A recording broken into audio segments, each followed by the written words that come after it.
Hello बच्चों, नमस्कार सभी को मेरे YouTube चैनल पे प्यार भरा नमस्कार। और मैं इस प्लेटफॉर्म पे आपका हार्दिक स्वागत करता हूं। और आज इस प्लेटफॉर्म पे अपनी क्लास 10th का जो चैप्टर चल रहा है कार्बन एवं उसके यौगिक, और उसका नेक्स्ट वीडियो लेके आए हैं। अपने बेटा जी NCERT बुक के अकॉर्डिंग बात करेंगे। NCERT बुक के अकॉर्डिंग यानी अपने चैप्टर का क्या नाम है, अपनी जो क्लास 10th का जो चैप्टर है बेटा जी उसका नाम है कार्बन्स एंड इट्स कंपाउंड, ये इसका नाम है। अपने इसके अंदर दोनों हिंदी मीडियम और इंग्लिश मीडियम के दोनों की बात करेंगे, ठीक है। कार्बन एवं उसके यौगिक, ये नाम है लेसन का। अब अपने बात करें कि इसके अंदर अपने पढ़ेंगे बेटा जी ऑर्गेनिक कंपाउंड क्या है। आज अपने पढ़ने जा रहे हैं बेटा जी ऑर्गेनिक कंपाउंड क्या है। हिंदी में इसको बोलते हैं बेटा जी कार्बनिक यौगिक। क्या बोलते हैं? कार्बनिक यौगिक, ठीक है। कार्बनिक यौगिक।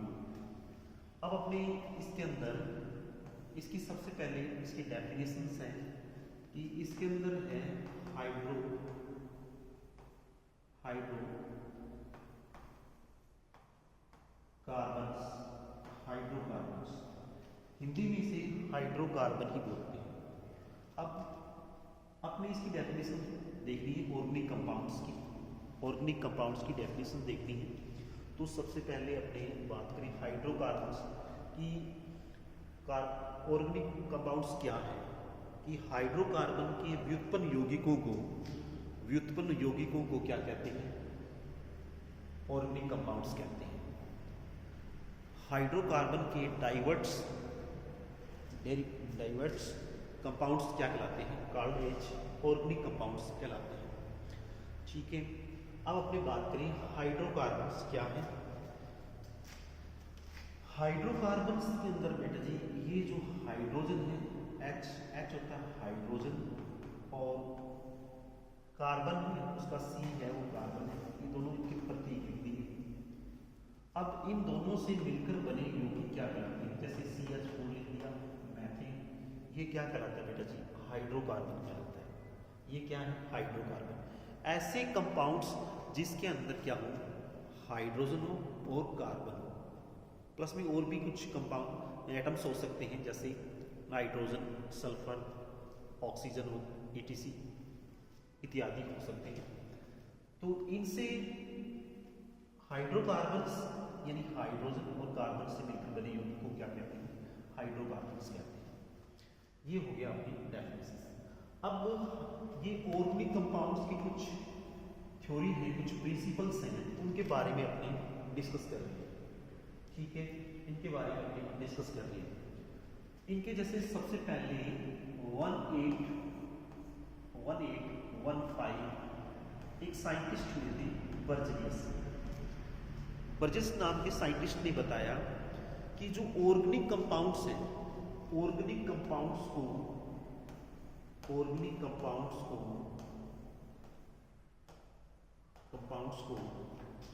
लैब के अंदर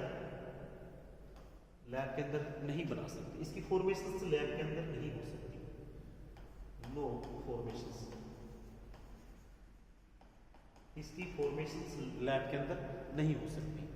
यानी अपने कह सकते हैं बेटा जी कि 1815 के अंदर बर्जेस नाम के साइंटिस्ट ने बोला कि ऑर्गेनिक कंपाउंड्स को अपने लैब के अंदर उसको नहीं बना सकते, इसकी फॉर्मेशंस लैब के अंदर नहीं हो सकती, ठीक है। तो बर्जेस ने विटल फोर्स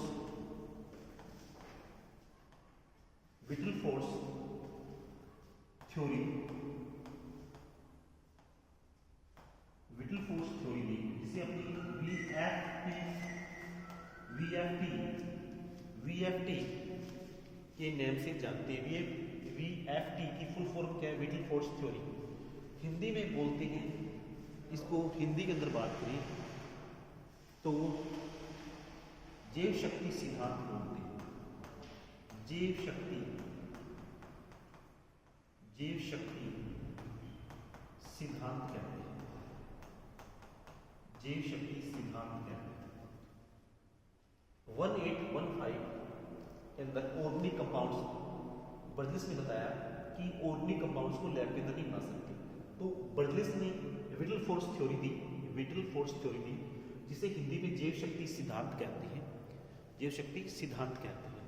इस सिद्धांत के अकॉर्डिंग बात करें, जो अपने लिविंग है,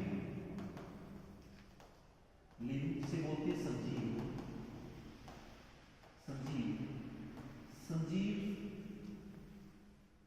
संजीवों से ही ऑर्गेनिक कंपाउंड्स, यानी संजीवों से ही ऑर्गेनिक कंपाउंड की डाइवर्ट्स होते हैं, व्युत्पन्न होते हैं, उनसे बनते हैं। विटल फोर्स थ्योरी के अंदर अपनी बात करें कि इस थ्योरी के अकॉर्डिंग कि ये थ्योरी ये कहती है कि संजीवों से ही ऑर्गेनिक कंपाउंड्स हैं वो अपने को प्राप्त होते हैं। ऑर्गेनिक कंपाउंड संजीवों से ही उत्पन्न होते हैं। इसे लैब के अंदर नहीं बना सकते, इसको लैब के अंदर नहीं बना सकते। ये कौन था? ये वीएफटी थ्योरी थी कि ऑर्गेनिक कंपाउंड्स को अपने जंतुओं और पादपों से ही प्राप्त कर सकते हैं, इनको लैब के अंदर नहीं बना सकते। ये बात जोनस जेकब बर्जलिस ने बोली थी। ये बात बर्जलिस नाम के साइंटिस्ट ने बोली थी। कब बोली? इसी सन के अंदर। और उनके बाद बोलने के बाद उन्होंने एक सिद्धांत दिया, विटल फोर्स थ्योरी, जिसे बोलते हैं जैव शक्ति सिद्धांत। उस सिद्धांत के अकॉर्डिंग बात करें तो उसके अंदर वो सिद्धांत ये कहता है कि जो सजीव हैं या पादपों से ही अपने उनको ऑर्गेनिक कंपाउंड्स को प्राप्त कर सकते हैं। It's okay. फिर ये उसके बाद में वोलर नाम का साइंटिस्ट आया। वोलर नाम के साइंटिस्ट ने जैव शक्ति सिद्धांत, विटल फोर्स थ्योरी का खंडन कर दिया। यानी इस बात को, ये सिद्धांत वीएफटी फेल्ड हो गया, यानी ये थ्योरी फेल्ड हो गई। जब वोलर ने अपना सिद्धांत दिया कि अमोनियम साइनाइड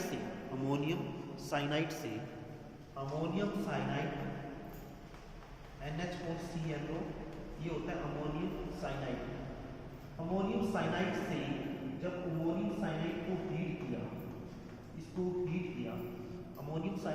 किया, तो ये कन्वर्ट हो गया किसमें बेटा जी? NH2NS, यूरिया के अंदर कन्वर्ट हो गया। अमोनियम साइनाइड के अंदर रीअरेंजमेंट हुआ। हीट करने के बाद में उसमें रीअरेंजमेंट हुआ, यानी पुनर्विन्यास हुआ। पुनर्विन्यास होने के बाद में कन्वर्ट हो गया किसमें? अमोनियम साइनाइड में कन्वर्ट हो गया। किसमें कन्वर्ट हो गया? अमोनियम साइनाइड हीट करने के बाद यूरिया में कन्वर्ट हो गया। किसमें? यूरिया में कन्वर्ट हो गया। It's okay. ये बात समझ में आई? ठीक है। NH4CnO ये अमोनियम साइनाइड है। इस फिर वीएफटी सिद्धांत का क्या हुआ? खंडन हुआ। फिर इस सिद्धांत का खंडन हुआ और पहला लैब के अंदर पहला ऑर्गेनिक कंपाउंड कौन सा था? वो था यूरिया। कौन सा था? लैब के अंदर पहला ऑर्गेनिक कंपाउंड्स जो बना वो था यूरिया। तो अब अपनी बात करें बेटा जी, कि इनका जो इनका जो ऑर्गेनिक कंपाउंड्स है बेटा जी, कौन? ऑर्गेनिक कंपाउंड्स की बात करना है। इसकी बात करें ऑर्गेनिक कंपाउंड्स की। ऑर्गेनिक कंपाउंड्स का यानी इसको क्लासिफिकेशन की बात करूं, ये हाइड्रोकार्बन है। इसको टू पार्ट्स हैं। इसके टू पार्ट्स हैं, एक होता है साइक्लिक, एक होता है नॉन साइक्लिक। चलो सबसे पहले मैं आपको इनकी डेफिनेशन है वो बता देता हूँ कि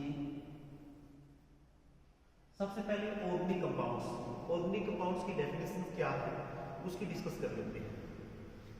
ऑर्गेनिक कंपाउंड्स की डेफिनेशन ये है, हाइड्रोकार्बन्स एंड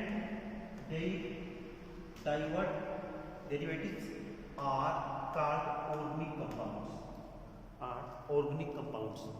अपने यहाँ पे डिस्कस किया बेटा जी, क्या डिस्कस किया, यानी फर्स्ट आपने यही बात की कि ऑर्गेनिक कंपाउंड्स हैं वो हाइड्रोकार्बन के डेरिवेटिव्स हैं, यानी व्युत्पन्न है।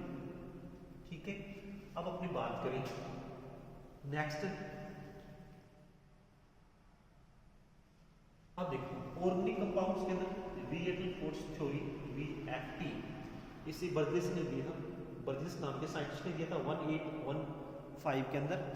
और according to this theory organic compound are product only under the influence of some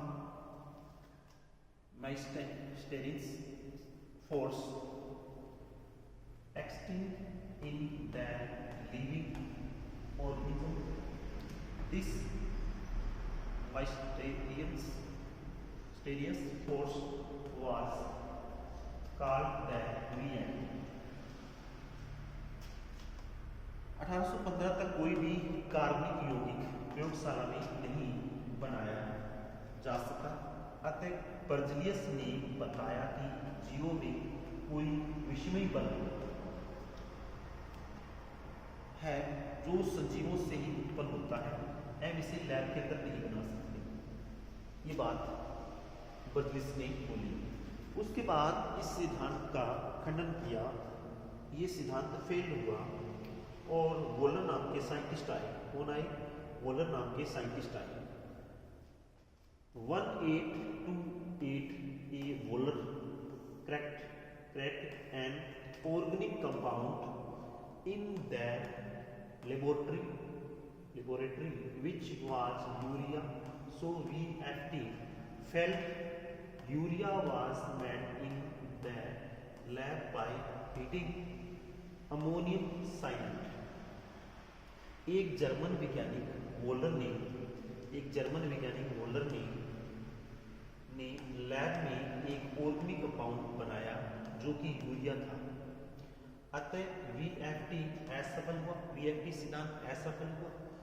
urea को प्रयोगशाला में अमोनिया साइनाइड को गर्म करके बनाया गया। अब नेक्स्ट बात करते हैं। अब अमोनियम साइनाइड के अंदर, अमोनियम साइनाइड है, इसके अंदर रीअरेंजमेंट होने के बाद में इसको हीट किया, यानी इसको क्या किया बेटा जी, हीट किया और ये कन्वर्ट हो गया किसमें, यूरिया में। अब यूरिया का सूत्र NH2C+NH2, ये यूरिया का फॉर्मूला है। ऑर्गेनिक कंपाउंड्स की बात करें आगे, ऑर्गेनिक कंपाउंड्स का क्लासिफिकेशन की बात करें, ये बेटा जी हाइड्रोकार्बन, क्या है, हाइड्रोकार्बन, ठीक है, हाइड्रोकार्बन। और ये एलिसाइक्लिक है, एलिसाइक्लिक बोलते हैं जिन्हें एसाइक्लिक बोलते हैं, एसाइक्लिक अचक्रीय है। कैसे? अचक्रीय बोलते हैं, तो क्या बोलते हैं, अचक्रीय। और ये बेटा जी चक्रीय है, ये क्या है, चक्रीय, यानी ये ओपन चेन वाले, यानी खुली श्रृंखला वाले हैं। ये कैसे, खुली श्रृंखला वाली है। और ये क्लोज चेन, बंद श्रृंखला वाली, ये बंद श्रृंखला वाली। और ये संतृप्त है, सेंट्रिक, इन्हें बोलते हैं संतृप्त, ये संतृप्त है। और ये कौन सी है, असंतृप्त, अनसेंचुरेटेड, असंतृप्त। ठीक है, अब संतृप्त सेंचुरेटेड के अंदर अपने एक ही पढ़ते हैं बेटा जी, एल्केन आएगा, क्या आएगा बेटा जी, एल्केन। और उसके बाद अनसेचुरेटेड के अंदर, असंतृप्त के अंदर आएगा एल्कीन और एल्काइन। ये अपने डिस्कस करेंगे, एल्काइन, इसको नोट कर लेना, साथ साथ नोट्स बना लेना, एल्केन्स। और चक्रीय के अंदर, चक्रीय हाइड्रोकार्बन के अंदर बंद श्रृंखला वाले अंदर पढ़ेंगे बेटा जी साइक्लोएल्केन, इंग्लिश में और हिंदी में इसको साइक्लोएल्केन्स बोलते हैं। Cycloalkane, cycloalkene, cycloalkynes. जब आपको ये आएंगे तो ये आप समझ जाओगे। अब नेक्स्ट बात करते हैं। नेक्स्ट है अब साइक्लिक या ओपन चेन वाले किसे कहते हैं? These compound in which the first and last carbon atom are not joined together is these compound branched or unbranched chain are possible। वे यौगिक जिनमें प्रथम व अंतिम कार्बन परमाणु आपस में जुड़ा नहीं होता, इन यौगिकों में साखित या असाखित श्रृंखला वाले संभव होते हैं। अब देख लो, सबसे पहले डेफिनेशन क्या कहती है बेटा जी? ये इस डेफिनेशन के अकॉर्डिंग ये फर्स्ट ऐसी लंबी चेन चलती है, ऐसे लंबी चेन चलती है कार्बन कार्बन। ये फर्स्ट कार्बन और ये लास्ट कार्बन आपस में एड जॉइंट नहीं, first carbon and last carbon आपस में एड जॉइंट नहीं, क्या ना जॉइंट नहीं, नॉट जॉइंट। फिर इनकी जो स्ट्रक्चर बनती है वो स्ट्रक्चर है वो कौन सी होती है? साइक्लिक होती है, a cyclic, sorry a cyclic, यानी इनका चक्र नहीं बनता, रिंग नहीं बनती, ठीक है।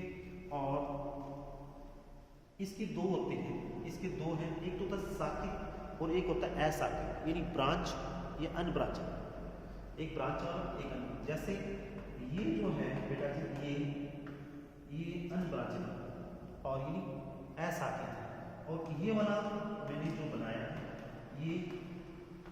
ये साखित है, यानी उसकी चेन बाहर निकली। अब देखो नेक्स्ट है, जैसे यहां बात कर लेते हैं, ये फर्स्ट कार्बन और सेकंड लास्ट कार्बन, इसके अंदर ये मैंने एक लंबा चेन बना दी, लॉन्ग चेन बना दी। अब इस डिब्बे से कोई बाहर कोई ब्रांच नहीं गई, इस शाखा बाहर नहीं निकली, तो ये कौन सा होगा? असाखित होगा। कैसा होगा? असाखित होगा। कैसा होगा? असाखित, ठीक है। कैसा होगा बेटा जी? कैसा होगा? अनब्रांचेड, अनब्रांचेड होगा। उसके बाद में नेक्स्ट बात करूँ, जैसे ही मैंने ये बना दिया कार्बन कार्बन एटम्स का, ये बना दिया। अब इस डिब्बे से बाहर दो कार्बन है, आउटसाइड में दो कार्बन है, तो ये शाखा बोलते हैं, तो बोलते हैं साखित बोलते हैं। क्या बोलते हैं? ब्रांचिंग बोलते हैं, साखित बोलते हैं। क्या बोलते हैं बेटा जी? तो साखित बोलते हैं। ये बात समझ में आई। नेक्स्ट डिस्कस करते हैं, अपने इसके अंदर देखो साइक्लिक, इसकी डेफिनेशन हो गई।